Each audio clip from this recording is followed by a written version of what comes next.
You're listening to Speak English with Chat. On Chat English. Welcome back to Chat English, where you practice the real English people actually use every day. Today, we are going to practice the most important but most uncomfortable English you will ever speak, how to talk about failing. Picture this. It is Monday morning. Your friend smiles and asks, "Hey, how was your weekend study session?" You freeze. You did not study. You watched 14 hours of Netflix. You feel that hot wave of shame and defeat in your chest. I know that exact feeling so well. Last month, I promised myself I would practice my vocabulary every single morning, but by Wednesday, I was just scrolling on my phone in bed when my friend texted to ask about my progress, and I felt so embarrassed I just wanted to throw my phone against the wall and quit entirely. Exactly. We usually just mumble, "It was bad, I quit," because we do not know how to say, "I messed up, but I'm still trying," in natural, casual English. By the end of this episode, you will have 3 natural phrases to talk about a setback, plus a pause and reply practice, so you can bounce back out loud with us right now. I love that we are tackling this specific moment because absolutely nobody ever talks about the messy middle of reaching a goal. That is so profoundly true. Think about what we see on social media or hear in conversations. We only ever see the perfect beginning, where everyone is highly motivated, buying new notebooks, and feeling excited. And then we see the perfect end, where they are holding a certificate or speaking fluently. Right, we see day 1 and we see day 100, but we never see day 42. We never see the random Tuesday morning where someone completely fails to do the tiny habit they promised they would do. And because we do not see it, when it happens to us, we think we are uniquely broken. We think we are the only ones who get tired or distracted or lazy. And the absolute worst part is when someone actually asks us about it. Yes, that unavoidable social moment. That is where the language barrier really hurts you. If you are learning English and you are already feeling guilty about your own progress, and then a native speaker happily asks you how your project is going, your brain just enters total panic mode. You just want to hide under a table because in traditional textbooks, they don't teach you how to say, "I'm currently failing, but I will eventually recover." They teach you how to say, "I am fine, thank you. And you?" Exactly. You do not have the vocabulary for the gray area, so you usually do one of 2 things. You either lie and say everything is going great, which makes you feel like a massive imposter. Or you use very dramatic, heavy English vocabulary.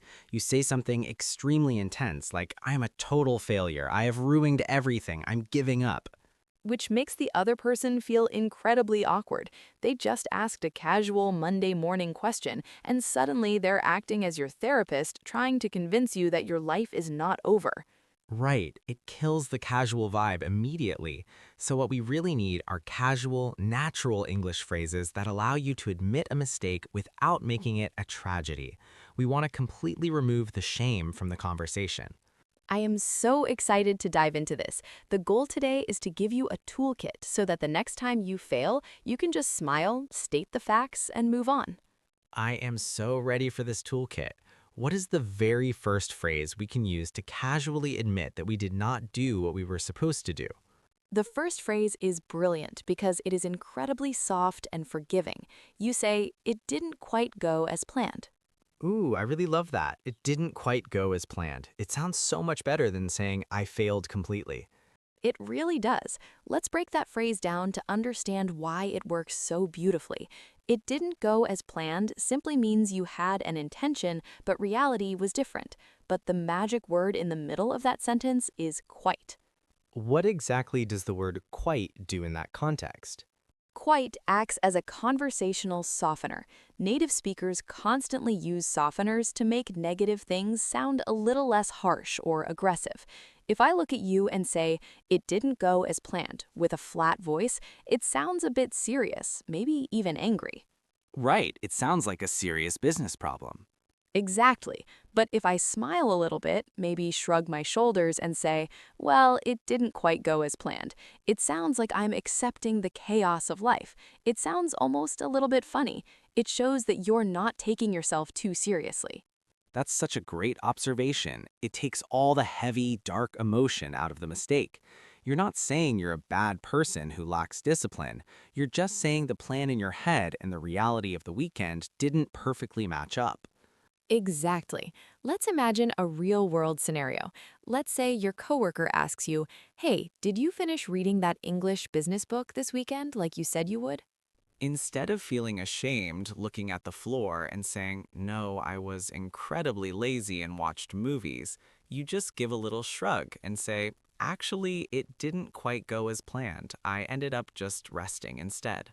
That feels so much lighter. The coworker will just nod and say, "Oh, I completely understand. Weekends are for resting anyway." You protected your energy and you protected the relationship.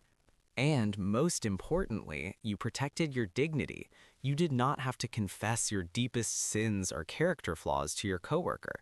You just stated a simple, neutral fact. Let us think about how versatile this phrase is. You can use it for almost anything. Dan, think of a few situations where you could use, "It didn't quite go as planned." Oh, it works everywhere.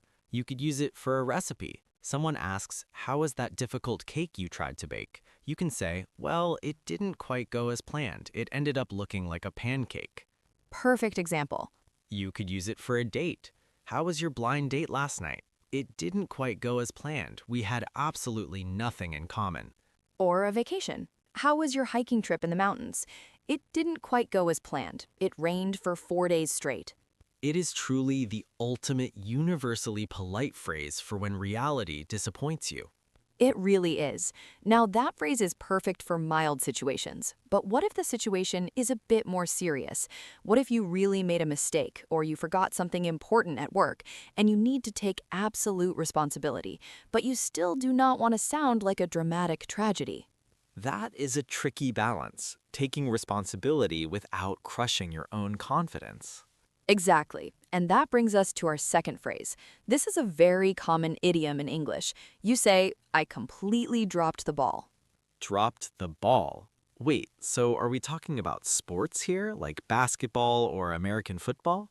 Yes, exactly. It comes directly from sports. I want you to imagine a player running down the field toward the goal. Someone throws them the ball perfectly. They have a clear, easy path to score, and then, for no real reason, they just drop it. They fumble. They lose the opportunity. Ah, I see. So when you say "I dropped the ball," you're admitting that you made a mistake, you failed your responsibility, or you missed a clear opportunity. Yes, but because it's a sports metaphor, it remains active and conversational. It doesn't sound like you're a terrible human being who deserves to be punished. It just sounds like you made a human error in the very fast game of life. That makes total sense. It is universally understood that athletes drop the ball sometimes. Even the greatest, highest paid players in the world drop the ball under pressure. It's just part of the game. Exactly. So when you say, "I completely dropped the ball this weekend," you're taking full ownership of the mistake, but you're not destroying your self-esteem. You're just acknowledging a fumble. I really love the addition of the word completely in there too. I completely dropped the ball. It shows the other person that you're being fiercely honest. You're not making small excuses. Right, you're not saying, "Well, my neighbor's dog was barking and my internet connection was a bit slow and I had a slight headache, so I couldn't study." You're just owning it. Excuses actually make you look weaker in English conversation, especially in professional environments. When you make excuses, people trust you less, but owning the mistake quickly makes you look mature and confident. That is a massive cultural point, especially in Western business cultures. If your manager asks for a report and you forgot it, giving 10 reasons why it's not your fault is the worst thing you can do.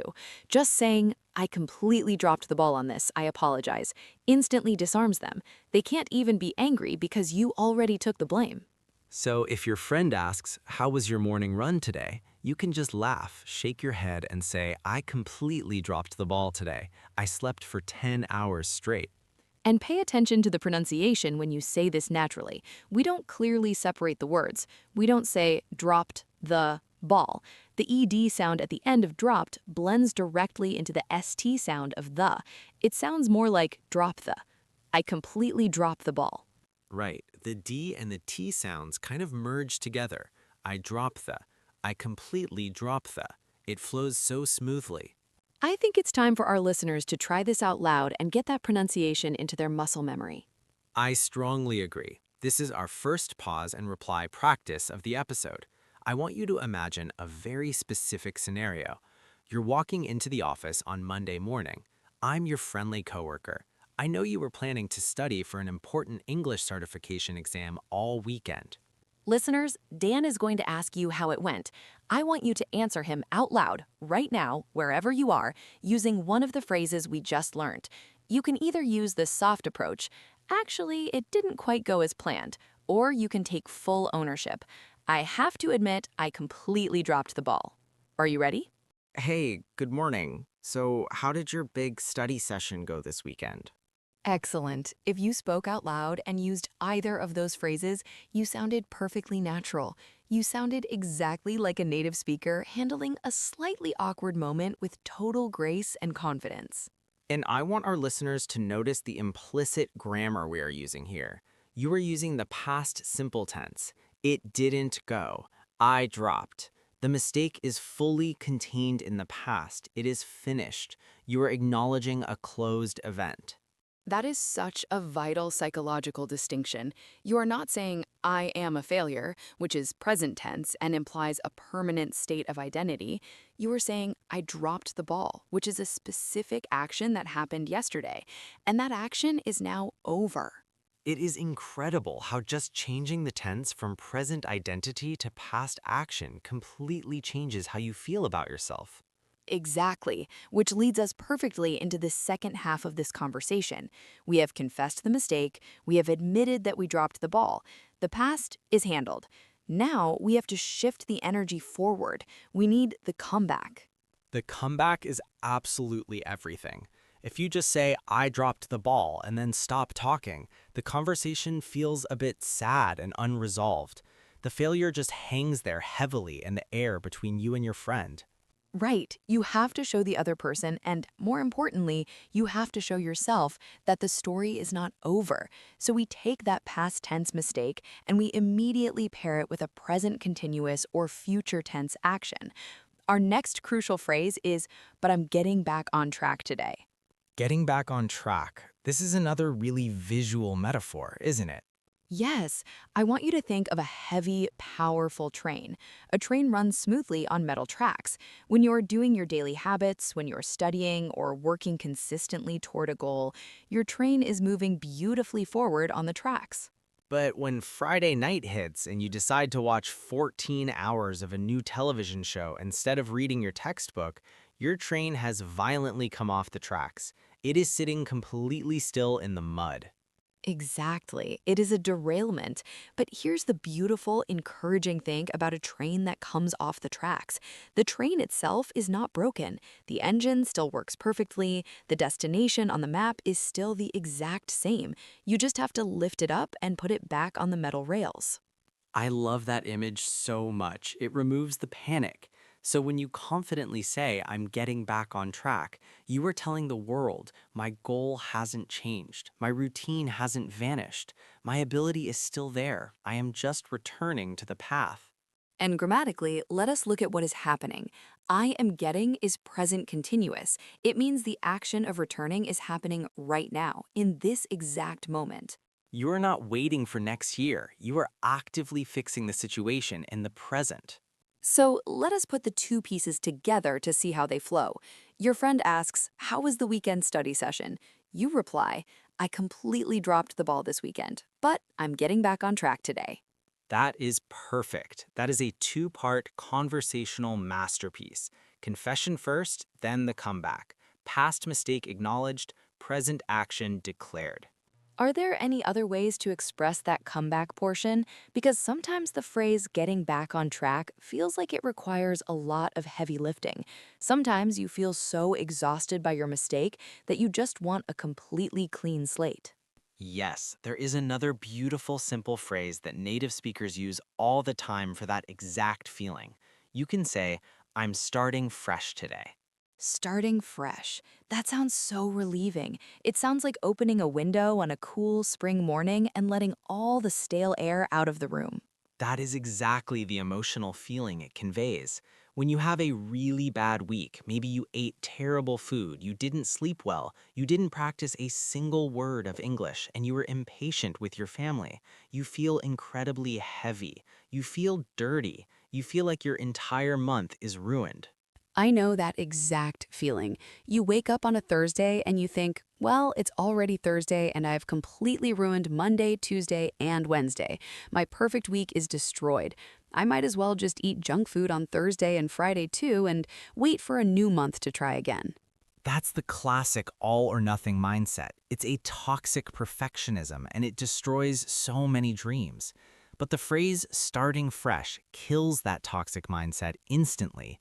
It means that the past is wiped completely clean. The scoreboard is erased. Today is officially day one again.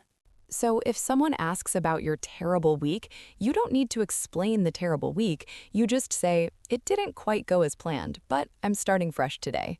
Yes, you absolutely do not need to wait for a Monday to start fresh. You do not need to wait for a new month or a birthday or a New Year's resolution. You can literally start fresh on a random Tuesday afternoon at 3 p.m. The moment you say the phrase, you reset the timeline. This is so empowering for anyone listening right now. I want to immediately test our listeners on this exact mindset. It's time for a Chat English Best Reply quiz. I love doing these. Listen carefully. I am going to read a very common, frustrating scenario, and Dan is going to give you 3 possible responses. You have to actively choose the one that shows the most natural, confident, native-sounding comeback mindset. Here is the scenario. You are taking an evening English conversation class to improve your career. You were supposed to do a massive presentation preparation over the weekend, but you completely forgot. You arrive at class, you sit down, and your teacher smiles at you and says, "Okay, let's look at your presentations. How did the preparation go?" Which is the best reply? Option A, I am so incredibly sorry, teacher. I am terrible. I did not do it at all. I am failing this class, my memory is awful, and I am a bad student.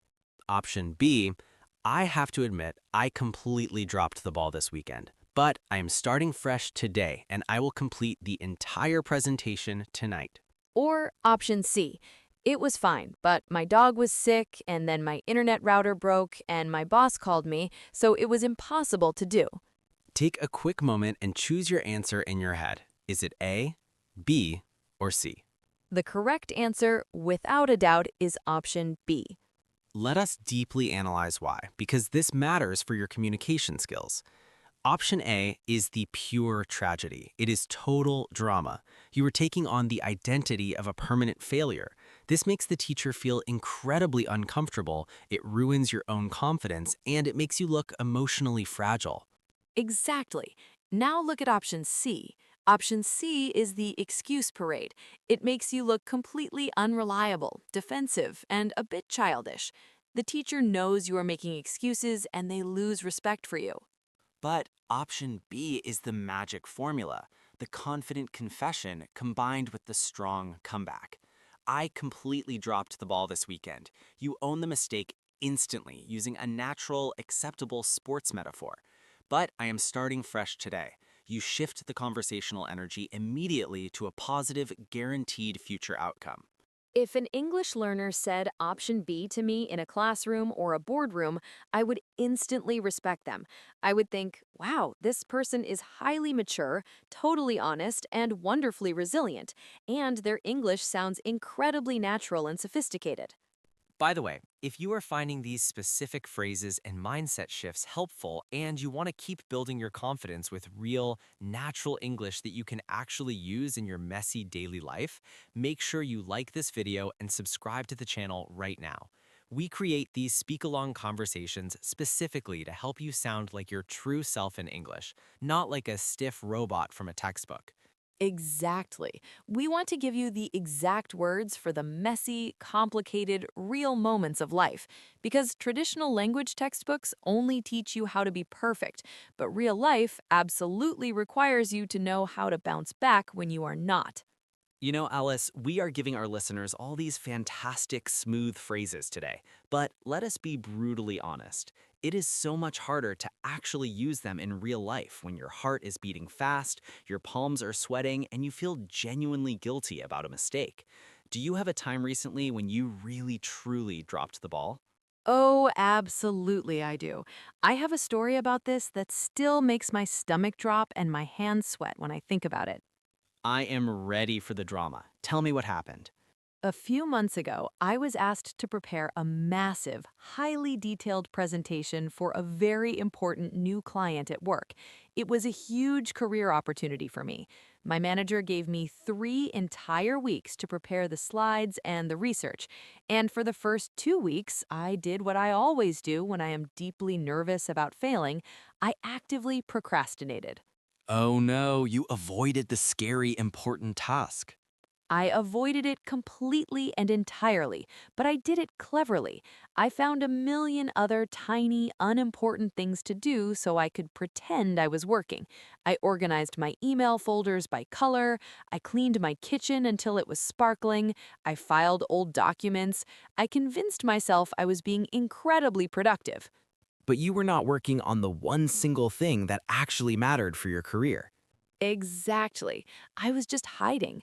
Suddenly, it was a Thursday morning, the exact day of the meeting with my manager to review the rough draft of the slides, and I had almost nothing. I had a beautifully designed title slide with my name on it and maybe 3 sad bullet points. That was it. How did you feel physically walking into that meeting room? I felt physically sick. I felt like a massive fraud. I was terrified she was going to look at my empty screen and immediately fire me. I walked in, sat down at the glass table, and she happily opened her laptop, smiled at me, and said, "All right, let's see this amazing presentation. How did the design go?" What did you say? Did you panic and try to make up a string of excuses about the software crashing? I was so heavily tempted to lie. My brain was screaming, "Tell her your computer crashed and deleted the file. Tell her you were violently ill yesterday." But I took a very deep breath, looked her right in the eyes, and I used the exact 2-part structure we are teaching today. You used the formula. I did. I said, "I have to be completely honest with you. It didn't quite go as planned. I completely dropped the ball this week, and I do not have the slides ready to show you."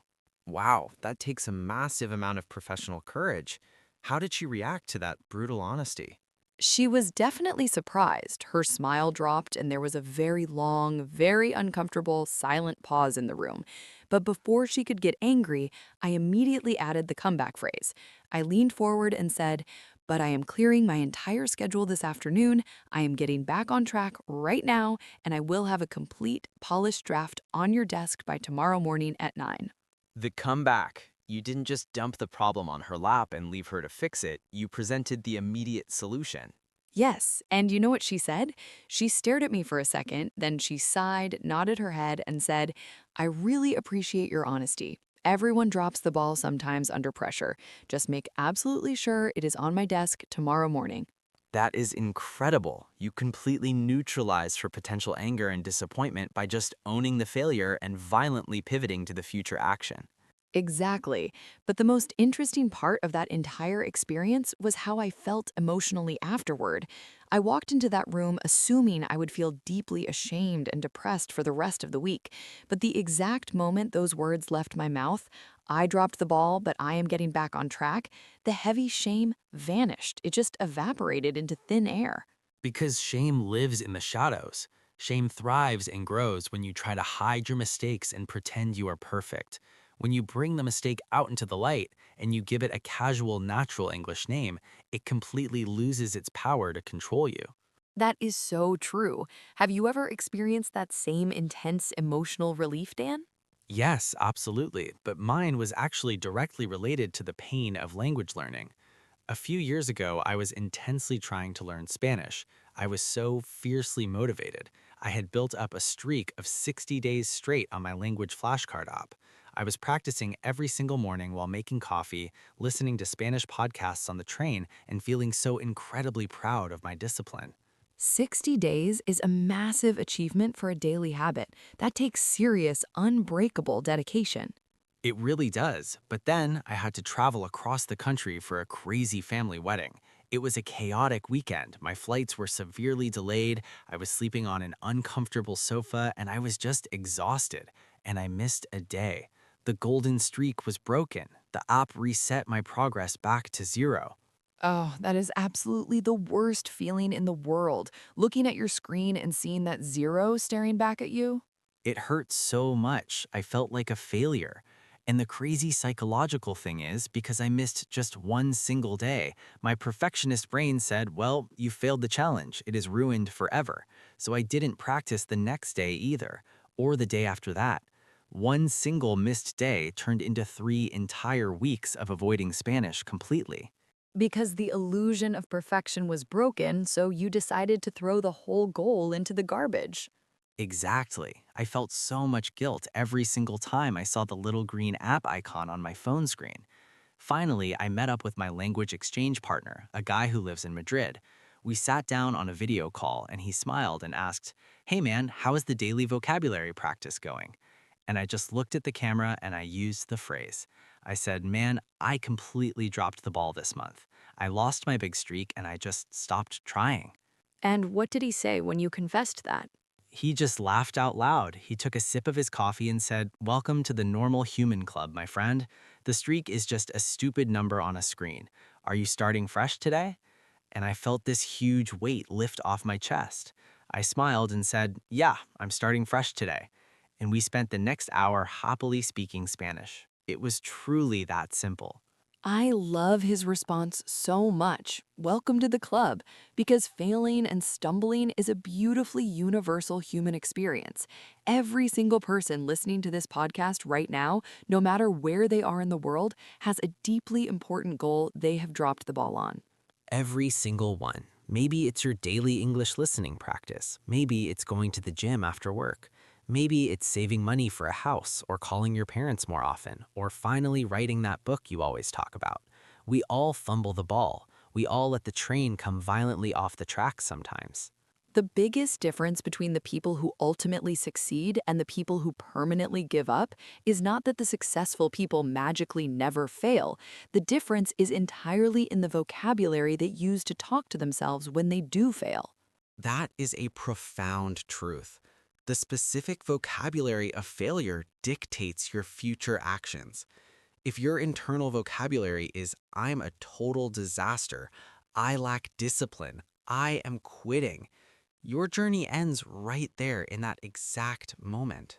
But if your vocabulary is, it didn't quite go as planned, but I am getting back on track today, your journey simply continues. You forgive yourself and you just take the very next step.